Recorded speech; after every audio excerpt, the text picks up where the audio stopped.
नमस्कार, मैं Vivek Kumar, instructor government ITI Aliganj Lucknow. आज मैं आप सभी को व्यवसाय ड्राफ्टमैन सिविल के प्रथम वर्ष के पाठ्यक्रम में वर्णित टॉपिक लेवलिंग के बारे में विस्तृत रूप से बताऊंगा। यह पूरा पाठ हम लोग 3 भाग में कवर करेंगे। पहले भाग में हम कुछ इंट्रोडक्शंस करेंगे, लेवलिंग क्या होती है, किसे कहते हैं, इसमें इक्विपमेंट कौन कौन से इस्तेमाल होते हैं, इसके बारे में जानेंगे।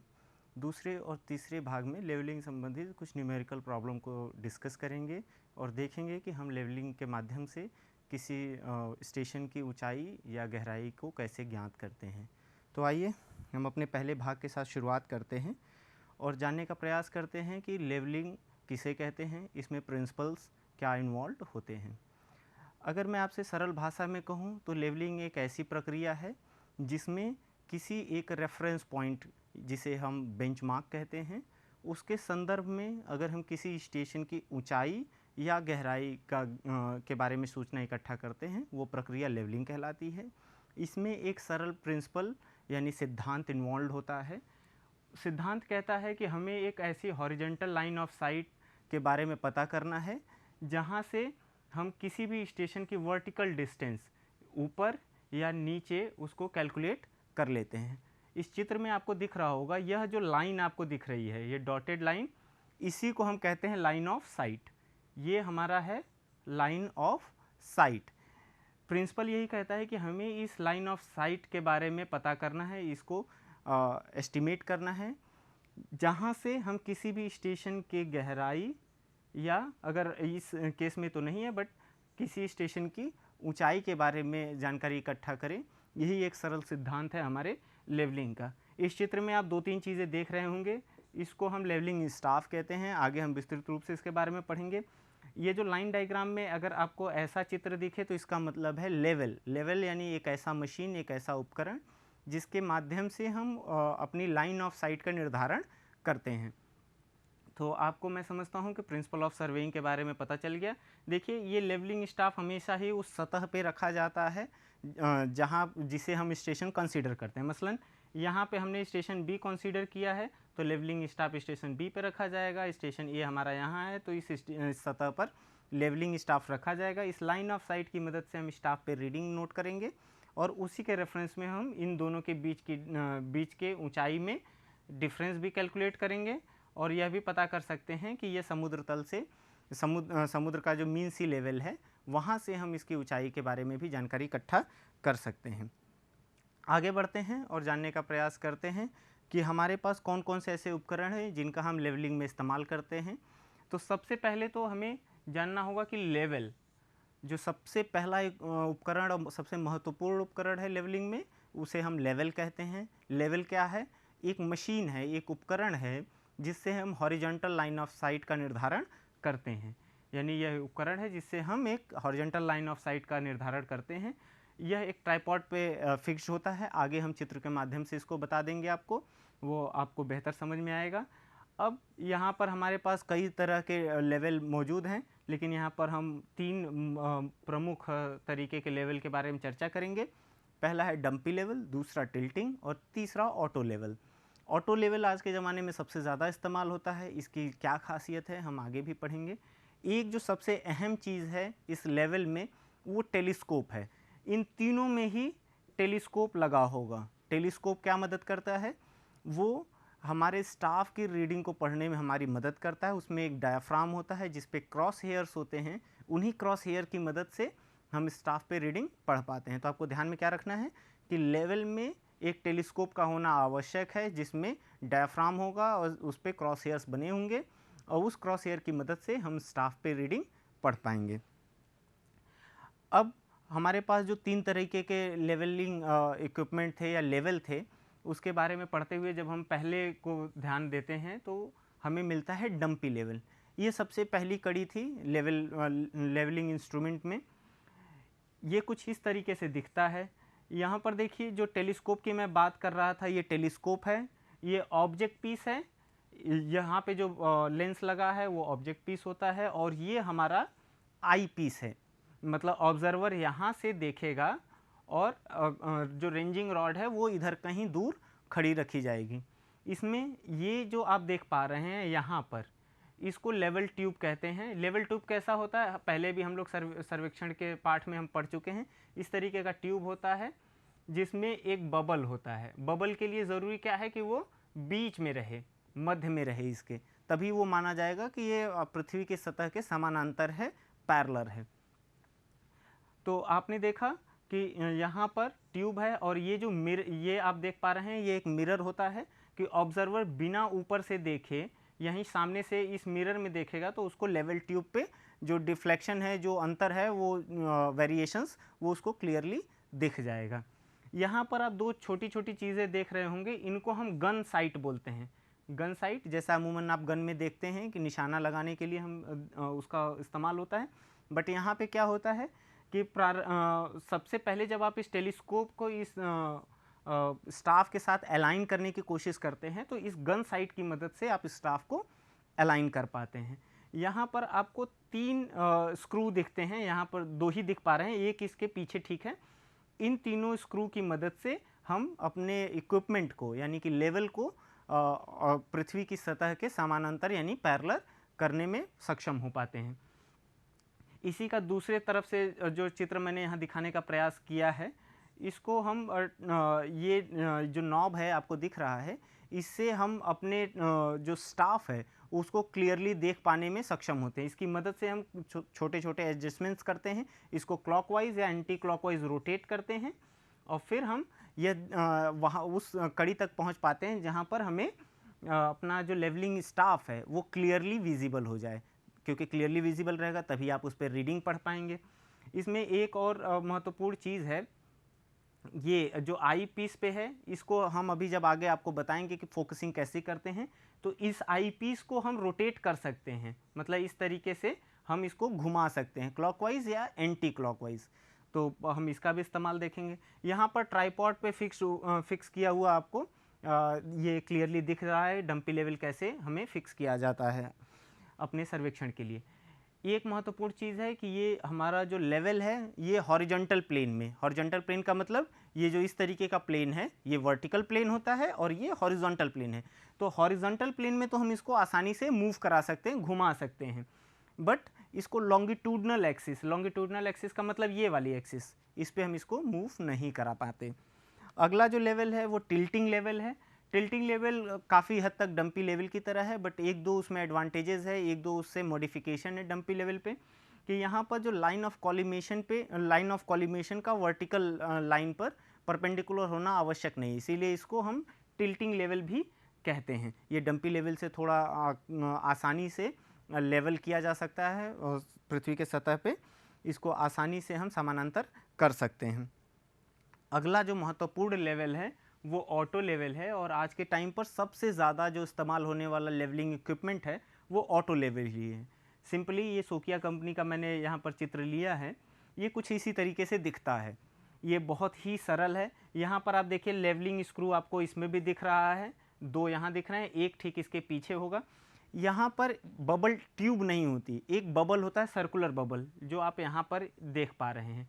इसका अगर मैं डायग्राम बना करके आपको अलग से बताना चाहूँ तो ये कुछ इस तरीके से सर्कुलर होता है, इसमें बबल होता है। बबल का ज़रूरी है बीच में होना, अगर ये बबल बीच में है इसका मतलब कि ये हमारा जो इक्विपमेंट है ऑटो लेवल है ये पृथ्वी के सतह के समानांतर हो गया है।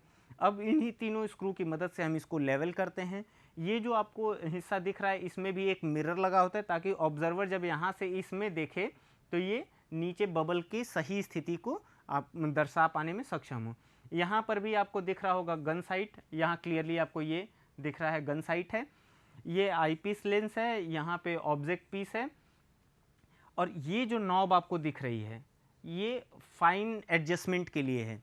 जैसे आप एक बारी अगर ये अपने जो आपका लेवलिंग स्टाफ है उसको गन साइड से देख लिया, बट उसको एग्जैक्टली लेवलिंग जो क्रॉस हेयर है उसकी वर्टिकल लाइन को स्टाफ के मध्य लाने के लिए फाइन एडजस्टमेंट, मतलब बहुत ज़रा सा आपको लेफ़्ट या राइट यानी कि क्लॉकवाइज या एंटी क्लॉकवाइज रोटेट करने की ज़रूरत पड़ेगी, तो वो आप इस स्क्रू की मदद से बड़े ही आसानी से कर पाने में सक्षम होते हैं। अब यहाँ पर ये दूसरा जो आपको स्क्रू बड़ा सा दिख रहा है, नॉब दिख रही है, इसका मुख्य काम क्या है? एग्जैक्टली वही है कि जो आपके स्टाफ पर रीडिंग है वो बहुत ही क्लियर विजिबल हो, और वैसा करने के लिए हम इस नॉब को क्लॉकवाइज या एंटी क्लॉकवाइज रोटेट करते हैं। वही नॉब हॉरिजॉन्टल प्लेन में इसको ज़रा सा मूव कराने के लिए, मतलब फाइन एडजस्टमेंट के लिए ये नॉब इस्तेमाल होती है। तो ये ऑटो लेवल है। इसकी मुख्य खास बात क्या है, इसमें एक प्रिज्म होता है जो सस्पेंडेड होता है, मतलब वो लटकता रहता है, और वो काफ़ी हद तक अपने आप को जो लाइन ऑफ कॉलिमेशन है उसको बैलेंस कर लेता है। ये स्वयं संरेखित होता है, उसी की मदद से जो सस्पेंडेड आपका प्रिज्म होता है उसी की मदद से। इसमें समय कम लगता है क्योंकि आपको इक्विपमेंट को लेवल करना है, यानी कि अपने पृथ्वी की सतह के समानांतर करने में समय का जो खपत है वो बहुत कम होता है, ज़रा सा होता है। इस्तेमाल करने में आसान है, इसको फटाफट आप स्टेशन चेंज करके तुरंत रीडिंग ले सकते हैं। तो ये सुविधा हमें ऑटो लेवल में मिल जाती है।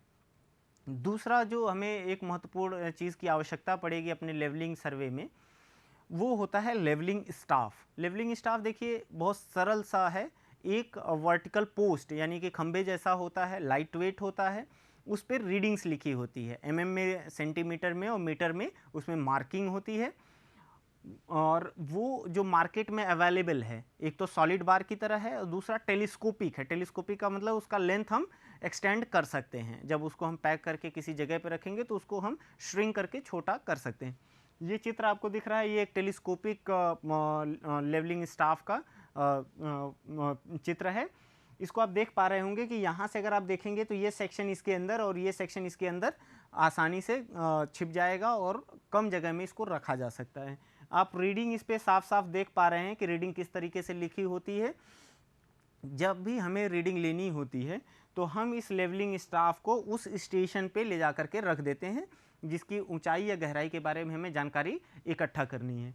देखिए यहाँ पर जो इसका एकदम बॉटम मोस्ट पार्ट है, यहाँ पर जीरो मार्कर होता है, मतलब जीरो रीडिंग कहाँ पे होती है, नीचे। और जैसे जैसे आप इसको ऊपर एक्सटेंड करते जाएंगे, ये 2 मीटर 3 मीटर 5 मीटर तक इसकी ऊंचाई हो सकती है, जितनी आवश्यकता है और जैसा हमने सेलेक्ट किया है। तो लेवलिंग स्टाफ की मदद से हम क्या करते हैं, हम अपने स्टेशन पे लेवलिंग स्टाफ को ले जाके एक्सटेंड कर देते हैं और उसको फैला करके खड़ा कर देते हैं। अभी हम आगे बता देंगे कि उसको कैसे खड़ा करना होता है। और फिर अपने जो हमारा लेवलिंग इक्विपमेंट है यानी कि लेवल है, मसलन अगर हम डंपी लेवल इस्तेमाल कर रहे हैं तो उसके टेलीस्कोप को फाइनली एडजस्ट करके उसके क्रॉस ईयर को इसके बीच में रखते हैं और रीडिंग पढ़ लेते हैं कि उस क्रॉस ईयर की जो मिडिल हॉरिजॉन्टल लाइन है वो जिस भी नंबर पे कॉइंसाइड कर रही होगी, जिस भी ग्रेजुएटेड रीडिंग पे कॉइंसाइड कर रही होगी, वही उस जगह की स्टाफ की रीडिंग हम नोट करेंगे। तो ये एक ऐसे मटेरियल से भी बनाया जाता है जिस पे टेम्परेचर वेरिएशन का असर कम पड़े। ऐसा इसलिए होता है कि आप अलग अलग टेम्परेचर में सर्वेक्षण करते हैं। ऐसा ना हो कि अगर गर्मी ज़्यादा हो गई तो स्टाफ की लंबाई बढ़ गई, और स्टाफ की लंबाई बढ़ जाने से दिक्कत इतनी सी होगी कि आपकी रीडिंग फिर गलत आने लगेगी और जो आपने वहाँ पे स्टेशन का जो रिड्यूस लेवल कैलकुलेट किया है उसमें एरर आ जाएगा। तो ज़रूरी क्या है कि एक ऐसे इक्विपमेंट, एक ऐसे एलिमेंट से बने, एक ऐसे पदार्थ से बने जो जिस पे तापमान के वेरिएशन, टेम्परेचर वेरिएशन का बहुत कम असर पड़े। तो आगे हम पढ़ेंगे कि इसकी रीडिंग कैसे नोट करते हैं, कुछ एक दो चित्र के माध्यम से समझेंगे और ये समझने का प्रयास करेंगे कि हमें स्टाफ को कैसे पकड़ना है। ये 2 चित्र आपको दिखाए गए हैं, ये बंदा गलत पकड़ा हुआ है स्टाफ। गलत क्यों है, क्योंकि देखिए इसने इसको ठीक वर्टिकल नहीं रखा। वर्टिकल होना चाहिए, मतलब स्टाफ को जो सही तरीके से पकड़ने का तरीका है वो आप इस तरीके से पकड़ते हैं। अगर मैं इस पेन को स्टाफ मानूं तो एक हाथ ऊपर और दूसरा हाथ इसके पीछे, ताकि मेरी फिंगर से स्टाफ की रीडिंग, ग्रेजुएटेड रीडिंग भी ना छुपे और वो परफेक्टली वर्टिकल हो, जैसा आप इस चित्र में देख पा रहे हैं। ये जो सर्वेयर है इसने परफेक्टली पकड़ा हुआ है। तो स्टाफ को कैसे होल्ड करना है इस चित्र के माध्यम से आप समझ सकते हैं। और यहाँ पे देख सकते हैं कि इसको वर्टिकल पकड़ना आवश्यक क्यों है।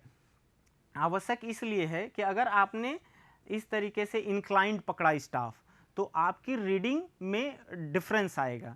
मसलन जो वर्टिकल हाइट है वो तो ये होनी चाहिए, लेकिन अगर जैसे ही आपने स्टाफ को टिल्ट किया रीडिंग बढ़ जाएगी। अगर यहाँ पे मान लेते हैं 2 मीटर आ रही होगी तो यहाँ पर हो सकता है कि 2.3 मीटर्स आए। संभव है क्योंकि आपने उसको टिल्ट कर दिया।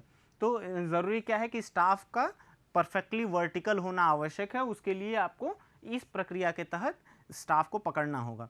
और इसके लिए मदद जो सर्वेयर लेवलिंग इक्विपमेंट के माध्यम से देख रहा होगा, वो भी आपको हैंड सिग्नल के माध्यम से बता देगा कि आपको स्टाफ को कैसे सीधा करना है। बात करते हैं इस डायग्राम की। ये डायाफ्राम से दिखने वाला आपको एक मैंने चित्र यहाँ डाल रखा है। यहाँ पर आपको क्रॉस हेयर दिख रही होगी, मैं इसको अलग से भी बना दूंगा। ये हॉरिजॉन्टल क्रॉस हेयर है, वर्टिकल है। इसमें दो छोटे डिविजन्स भी होते हैं। अगर मैं यहाँ पर दिखाऊं तो ये कुछ इस तरीके से, ये वर्टिकल लाइन, हॉरिजॉन्टल लाइन, और इसमें दो सेगमेंट ऐसे होते हैं। रीडिंग आपको कौन सी नोट करनी है स्टाफ की?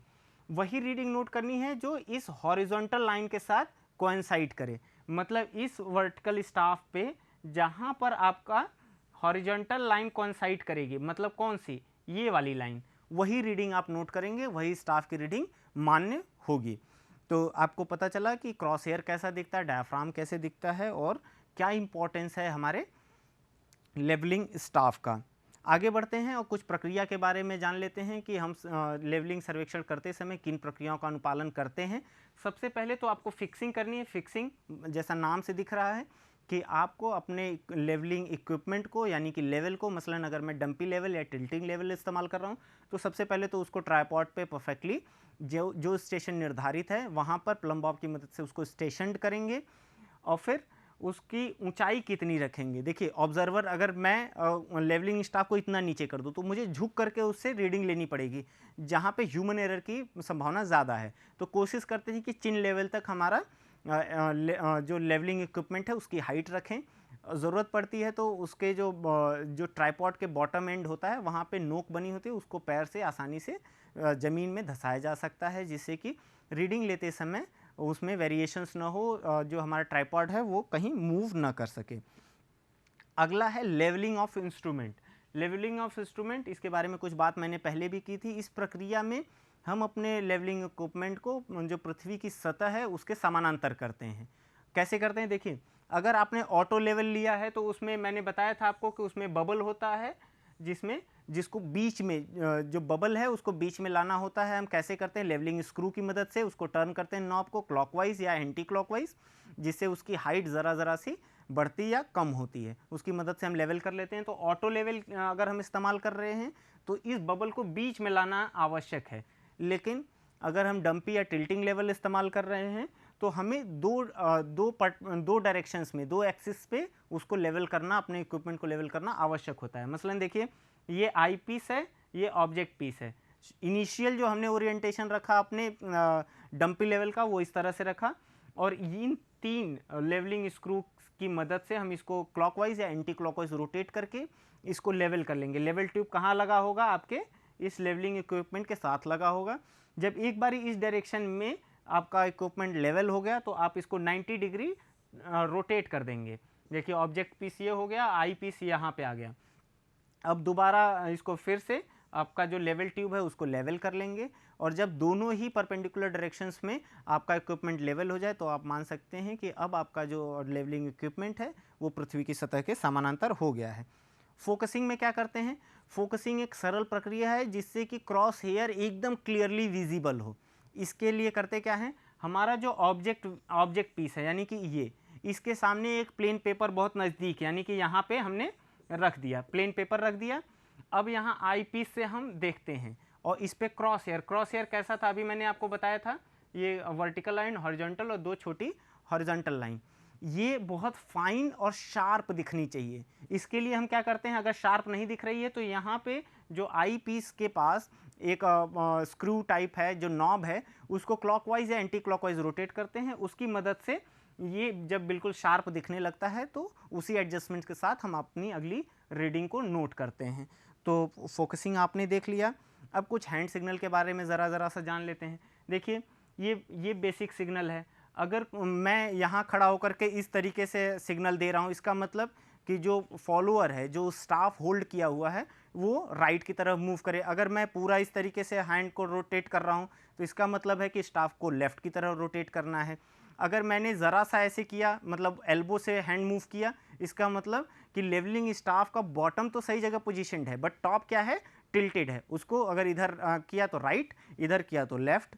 अब अगर मैंने इस सिंबल का इस्तेमाल किया, यहाँ से ऐसे ऊपर किया, इसका मतलब क्या है कि जो टेलीस्कोपिक स्टाफ है उसकी हाइट बढ़ाने की ज़रूरत है, अगर मैंने नीचे किया तो उसकी हाइट कम करने की आवश्यकता है।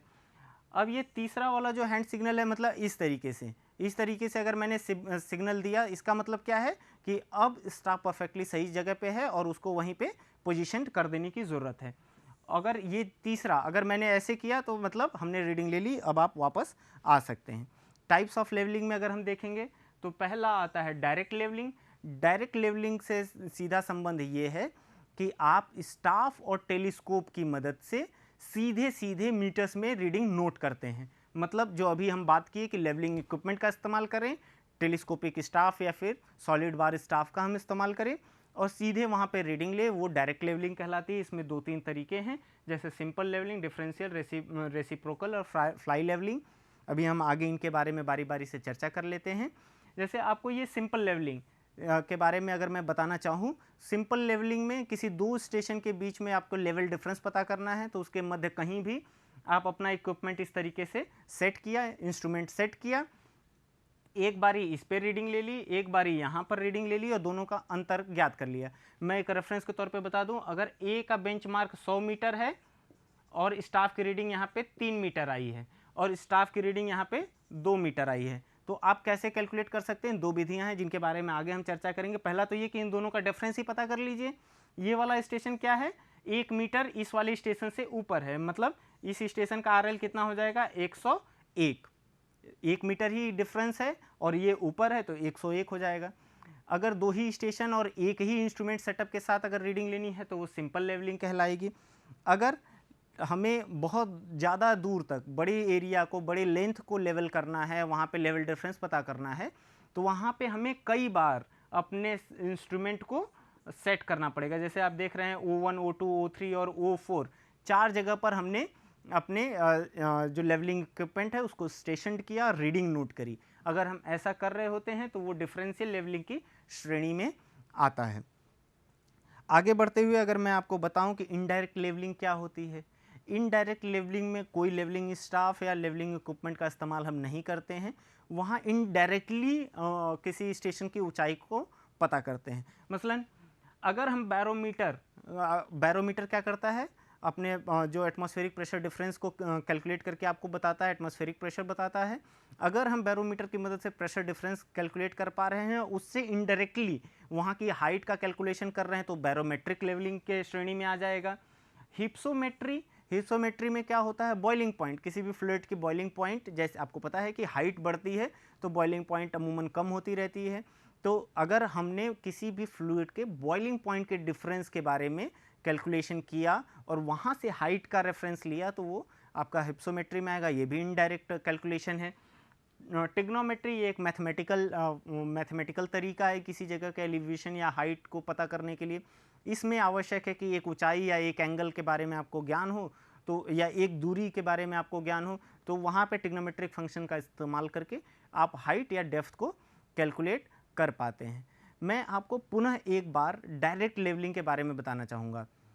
देखिए, इनडायरेक्ट लेवलिंग तो आपने समझ लिया। यहाँ पर क्या है कि आपको सीधे सीधे मेज़र नहीं करना है, मतलब कि आपको जो ऊंचाई या गहराई है वो आपने वहाँ पर इस्तेमाल न ही लेवलिंग इक्विपमेंट का किया और न ही लेवलिंग स्टाफ का किया। मतलब जो ऑब्जर्वर ने रीडिंग नोट करी वो मीटर्स में रीडिंग नोट नहीं करी। यहाँ पर पता चला कि वो प्रेशर में नोट कर रहा है, यहाँ बॉइलिंग पॉइंट में नोट कर रहा है, यहाँ टिग्नोमेट्रिक फंक्शंस में वो कैलकुलेट कर रहा है हाइट। बट डायरेक्ट लेवलिंग में क्या है, वहाँ पे सीधे सीधे मीटर्स में आपकी रीडिंग आएगी। मसलन अगर मैं एक यहाँ पे उदाहरण आपको देना चाहूँ कि ये अगर हमारा कोई सतह है, यहाँ पर अगर डायरेक्ट लेवलिंग हमें करनी है, मान लीजिए स्टेशन B यहाँ पर है, स्टेशन A यहाँ पर है, तो मैं क्या करूँगा, सिंपली अपना इंस्ट्रूमेंट सेटअप यहाँ पे लगाऊंगा। ये मेरा लेवलिंग इक्विपमेंट है। सबसे पहले अगर मैंने सर्वेक्षण इधर से इधर की तरफ करना चाहा है, तो सबसे पहले यहाँ पे जो स्टाफ होगा, देखिए ये जो हॉरिजॉन्टल लाइन ऑफ साइट है ये तो परफेक्टली पृथ्वी की सतह के समानांतर होगा। ये जो फीचर है वो ज़रूर आपका स्लोपिंग हो सकता है, वो ऊंचा नीचा हो सकता है, बट जो ये हॉरिजॉन्टल लाइन ऑफ साइट है ये परफेक्टली क्या होगा, पृथ्वी की सतह के समानांतर होगा। जैसे अगर मैंने मान लिया कि ये बेंच मार्क है 200 मीटर हमें पता था। ठीक, तो अगर हमने पहली रीडिंग इस पे स्टाफ पे ली और यहाँ पे अगर 4 मीटर हमें मिल गया, स्टाफ की रीडिंग यहाँ पर कितनी मिल गई हमें, 4 मीटर मिल गई।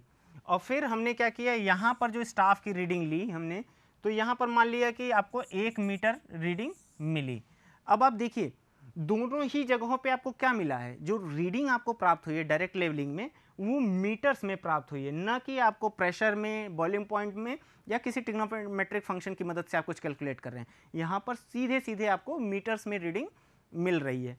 अब आप आसानी से चाहें तो ए से बी के बीच का आप अंतर पता कर सकते हैं। अंतर किस सेंस में हो सकता है, वर्टिकल हाइट के डिफरेंस के सेंस में, या अगर बेंचमार्क आपको पता है कि 200 मीटर या मीन सी लेवल से। मीन सी लेवल क्या होता है, एक जो समुद्र का सतह होता है उसको हम रेफरेंस के तौर पे इस्तेमाल करते हैं। मैंने शुरुआत में ही कहा था कि हमेशा ही सर्वेक्षण किसी एक रेफरेंस पॉइंट से लिया जाता है, किया जाता है। यहाँ पर वर्टिकल हाइट के लिए हमारा जो रेफरेंस है वो क्या है, मीन सी लेवल है। अब आप देख पाएंगे कि यहाँ पे ये जो स्टेशन है ये 200 मीटर पे है और ये हॉरिजॉन्टल लाइन ऑफ साइट हमारा 204 पे हो गया। अब ये अगर horizontal line of site MSL से 204 पे है तो हमें ये स्टेशन बी का अगर हाइट पता करना है तो इस पूरे हाइट में से ये हाइट हम सब्ट्रैक्ट कर देंगे तो हमें स्टेशन बी का एग्जैक्ट हाइट पता चल जाएगा। मतलब कितना हो जाएगा, ये स्टेशन बी 203 मीटर्स पे है। तो आपको मैं समझता हूँ कि डायरेक्ट और इनडायरेक्ट लेवलिंग के बारे में स्पष्ट जानकारी मिल गई। हमने इस पूरे पाठ में क्या क्या पढ़ा, प्रिंसिपल ऑफ लेवलिंग पढ़ा, उसके बाद टाइप्स ऑफ लेवलिंग पढ़ा, उसके बाद हमने देखा कि किस प्रक्रिया के तहत हम लेवलिंग करते हैं। एक बहुत ही महत्वपूर्ण बात मैं दोहरा देता हूँ, देखिए सर्वेक्षण हमेशा हम रेफरेंस से लेते हैं। अगर हमें दूरी मेज़र करनी है, डिस्टेंस, हॉरिजॉन्टल डिस्टेंस, रैखिक दूरी मेज़र करनी है, तो वहाँ पर हमें किसी एक स्टेशन को स्टेशनरी मानना पड़ेगा, उसको रेफरेंस मानना पड़ेगा, वहाँ से दूरी हम मेज़र कर पाएंगे। जैसे अगर हम कहें कि स्टेशन बी 3 मीटर दूर है तो ये सही बात नहीं होगी जब तक कि हम ये ना कहें कि स्टेशन ए से 3 मीटर दूर है। हॉरिजॉन्टल डिस्टेंस के लिए हमें किसी स्टेशन को फिक्स करना पड़ेगा। वर्टिकल डिस्टेंस के लिए जब भी हम मानेंगे तो हमें MSL मीन सी लेवल को हमें रेफरेंस के तौर पे लेना पड़ेगा। और इसी तरीके से अगर दिशा, हम कंपास सर्वे के बारे में पढ़े थे, दिशा अगर हमें मेज़र करना है तो वहाँ पे हमें किसी एक डायरेक्शन को रेफरेंस के लिए लेना पड़ेगा। मसलन हमने क्या किया था, नॉर्थ डायरेक्शन को रेफरेंस लिया था और यहाँ से जो भी डायरेक्शन आ रही थी उसको हम कैलकुलेट कर रहे थे। तो ये आपने समझा इन कुछ चंद लाइनों से कि कैसे हम सर्वेक्षण में रेफरेंस पॉइंट का चुनाव करते हैं। वो डिपेंड करता है कि हम किस तरीके का सर्वेक्षण कर रहे होते हैं। इस पूरे पाठ को बनाने के लिए मैंने निमी की ई-बुक्स का इस्तेमाल किया है जो ड्राफ्टमैन सिविल के लिए बनाई गई है, और रेफरेंस के लिए मैंने इसके दुग्गल साहब की लिखी हुई किताब सर्वेइंग वॉल्यूम 1 से कुछ पॉइंट्स उठाए हैं। मैं समझता हूँ कि यह पूरा पाठ आपके अध्ययन में मददगार साबित होगा। धन्यवाद।